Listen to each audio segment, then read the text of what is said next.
The story of the Magi is a very familiar one. In tradition, we say there were three of these Magi, these wise men. And that's based upon that there were three gifts: gold, frankincense, and myrrh. Now, tradition also gives names to them: Caspar, Balthazar, Melchior. We like to know who they are, where they were coming from, and what it was they experienced. But the Gospels simply give witness that the birth of Jesus attracted attention all through the universe. Now, there's a story about a fourth wise man, not part of the tradition, but as we Irish often say, it may not be true, but it's a good story. Now, he was part of this same group that would gather to study the stars, looking for signs of what the future might hold, and was present when they discovered this star, and in searching its meaning, recognized it's the sign of a king, and it's arising in the house of Judah.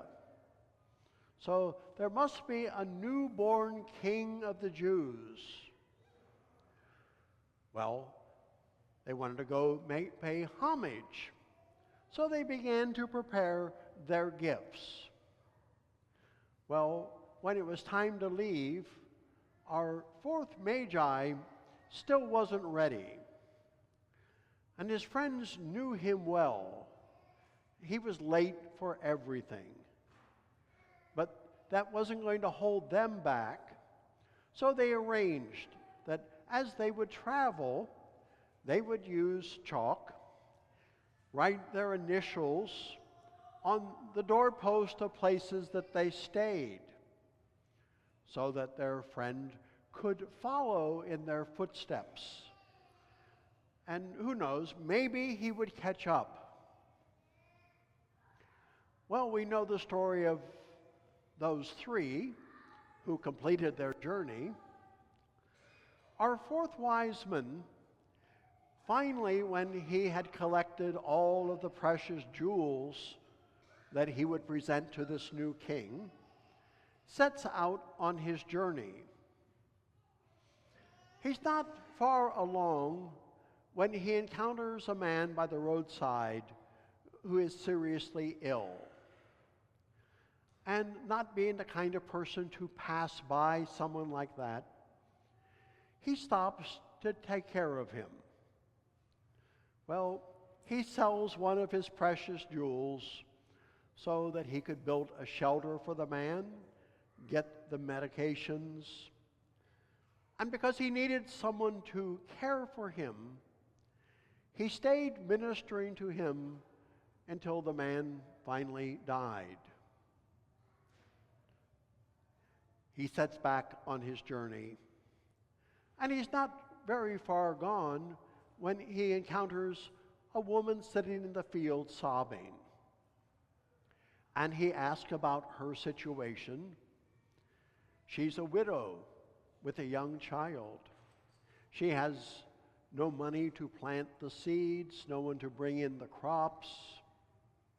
So again, he sells one of his precious jewels, buys the seed, plants the seed, because he knows someone has to be around to harvest it. He stays, and he does this until the young boy is finally old enough to be able to take care of his mother and the crops. And then he resumes the journey.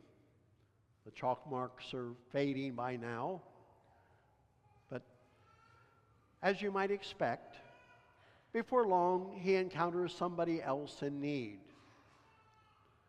And by the time he gets to Jerusalem, he has sold all of his jewels and is 33 years late.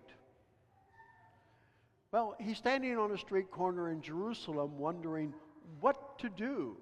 I have no gift to offer. I don't know where this king is.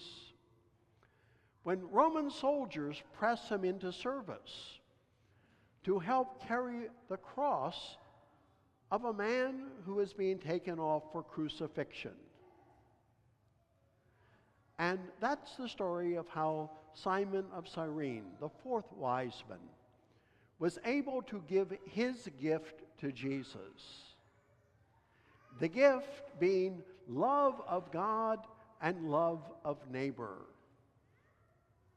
A gift more precious to Jesus than the gold, the frankincense, and the myrrh.